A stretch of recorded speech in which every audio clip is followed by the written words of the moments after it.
So when I say, oh, I don't believe there's a role for that there's a need for police, what I'm saying is that there has been so little investment in creating the conditions under which police would not be necessary. And that is the issue. And you are a society that deprives people of the resources that they need to live, talking about housing, clean water, food, all of these things that are part of an equitable society. My point is we also live in the here and now. And if someone invades my home and has my wife held hostage in the bedroom tonight, I don't give two about where they came from tonight. In the left corner, we have the victimized black man who suggests that somehow in 2022, 2023, we will have a much better and safer society with no police officers. And in the right corner of the ring, formerly on the left, we have a man who's going to attempt to debunk this incredibly silly idea, and Dr. Phil.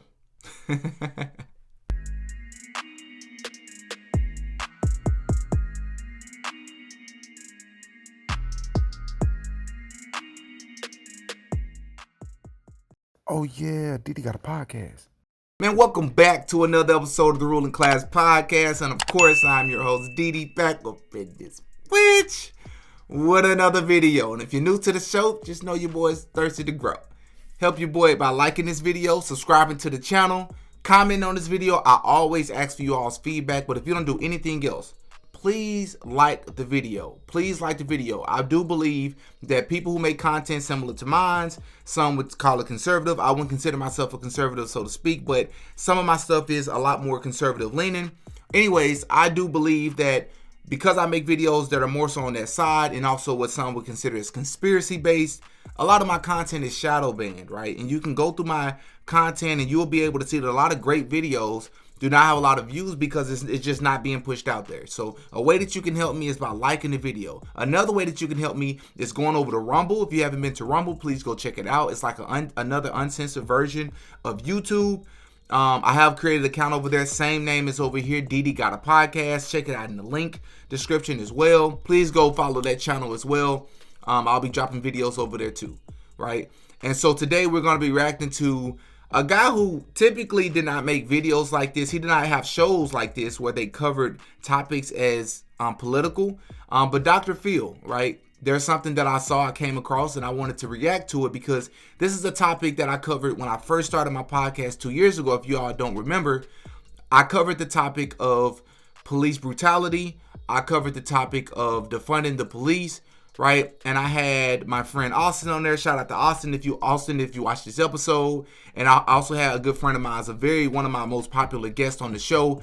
His name is Hassan, right? Hassan believes that, we are much better off without police. And then Austin thinks that that's a silly idea. I agree with Austin that that's just a silly idea. Yes, there may have been societies before that police themselves, but you tell me how we're able to effectively and efficiently and sufficiently do that in 2023, right? I just don't see how it's supposed to happen. But anyways, they covered this topic on the Dr. Phil show. So without further ado, please like this video once again. I would really appreciate it. Let's get into the video. What your question is presuming is a world as it exists currently, right? And so when I say, oh, I don't believe there's a need for police, what I'm saying is that there has been so little investment in creating the conditions under which police would not be necessary. And that is the issue. That is the holistic issue. And people are creations of the society in which they live in. And if you are a society that has such massive inequality, and you are a society that is based on racial and gendered hierarchies, and you are a society that deprives people of the resources that they need to live, talking about housing, clean water, food, all of these things that are part of an equitable society, you're talking about people that will do desperate things in order to survive. And so you're not solving anything by arresting those people. You're not solving anything by shooting and killing those people. So I heard what the man said. I want to say that I do agree with him in a lot of ways that, yes, a lot of times in these disenfranchised communities that I do come from, I know a lot of people in real life who have done desperate things, have went to desperate measures when they felt like they didn't have many other choices, when they didn't have many other options, right? So a good friend of mine out there who may be watching this episode, I know he does watch my podcast. Good friend of mine named Tim Campbell. Shout out to Tim Campbell. I remember Tim told me one time, he said, he came on the podcast, he said he tries not to be a victim of his environment. He tries to be a victim of his actions, right? Of what it is that you decide to do. And if you have a mindset like that, right, I think you'll get a lot further, right? And so I empathize with this man because I believe he speaks for a lot of people that would agree with him. But again, for you to say an environment with no police, I just want you to make that make sense. When you say we have went to low measures, or we haven't went to very far measures to try to create an environment that could survive without police. Yes, that's if in a what if world. We don't live in that world, man. We live in a world of crime, of murder, of criminals. Like we live in a world like that. So when you're talking about these things that are actively taking place, you're saying by not arresting these people, it's not helping. Yeah, I would agree. If you are putting people in circumstances that forces them to, or I should say, who puts them in a position where they feel like they're forced to do certain things, right? And they don't have very many options out there. And so therefore they end up doing criminal activity. If you're saying to not arrest them, what are we supposed to do with them? Like, I would love to hear your answer, because I'm not hearing you come up with a solution for that. What are you supposed to do? Pat them on the back and be like, you know what? Because again, if we're having a reparations conversation, that's a different conversation. If we're talking about, redlining and things of that sort, if we're talking about trying to create solutions for these things, and that's a different conversation that we can have. But as it pertains to defunding the police and what it sounds like you're saying, abolishing the police, please tell me what your solution is in place of the police, because it doesn't sound like you have one. You're saying, hey, because these people have been disenfranchised, because these people have been oppressed, that being people that look like me, and even people who don't look like me have been oppressed as well. You're saying they should get a pass for the crimes that they're committing, and we figure out everything else later?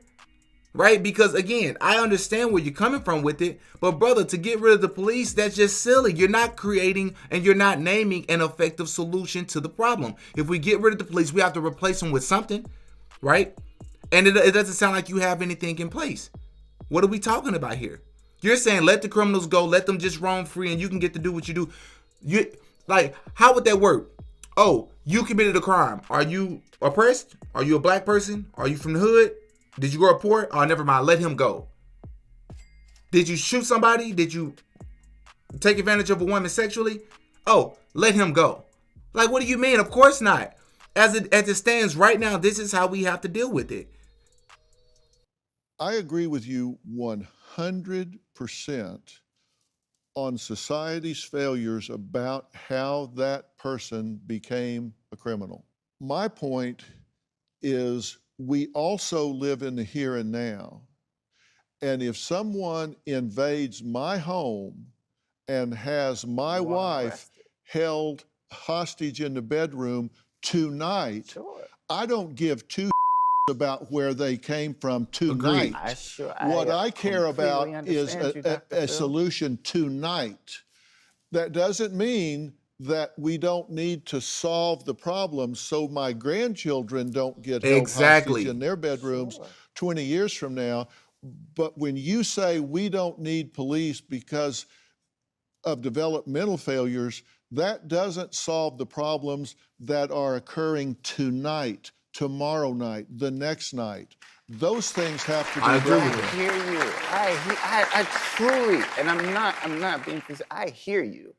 That is the fear that continues to drive us toward more policing. No, that is the reality in which we live. That's not a fear. Yes, fear it is the anxiety or anticipation of something that may happen. What I'm describing is something that is happening, and we have to have guardrails. We have to have someone to turn to. We have to have someone on the end of 911. Look, and see, let me just go ahead and say this too. Now, the conversation that we're having is about defunding, or the guy was suggesting that we abolish the police, which is incredibly extremist. It's incredibly ridiculous. It just makes no sense, right? You have no effective solution or no alternative, right, to the police that we have in place already. Now, do I believe in over-policing? No. Do I believe that maybe we should have police officers that are from those communities, policing those communities? Should we have police that maybe look like or understand what it's like to come from those environments, policing those people that they're policing, yes, but that's a different conversation. But when you're talking about just get rid of the police altogether, right? Because a lot of there is a stereotype that I should acknowledge. There's a stereotype or a misunderstanding when it comes to the term defunding the police, right? When you talk about defunding the police, a lot of people think you mean abolish the police. That's not always one and the same. Now, this guy in particular, he's talking about abolishing the police, but me in particular, I don't see anything wrong with defunding the police in some instances. So, for example, they talk about, I believe it was, I don't want to misquote this and get this wrong, but I believe it was the police in somewhere in Oakland, maybe somewhere in California, I believe, where their budget was incredibly high, and a lot of people was making an argument that those funds could be used much more effectively to help the homeless, to be, placed in other organizations in other effective ways to help the community. I agree with that, especially if those funds are not needed or not necessary for that particular police department. But I could be a little bit wrong. I could be a little bit off about that, right? But again, defunding the police is a completely different topic when you're talking about abolishing the police. It just makes no sense. I love the police. I've had more great encounters, which a lot of people can say that look like me. I've had more great encounters with the police than I have bad. And even when I've had bad encounters with the police, that is not a representation of the entire police force. We all know a lot of people scream this, including this guy, but I bet you when he's in trouble, who is he calling? I bet you if somebody was to break into his home and steal his property, who are you calling? Your friends, your homies, your cousins?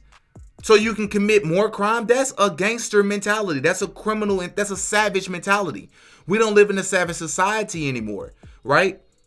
It just makes no sense. If you're going to suggest something like that, man, come with an effective and a healthy alternative. Otherwise, you just sound silly, and you have someone like Dr. Phil on his own show doing something he never does, which is using profanity.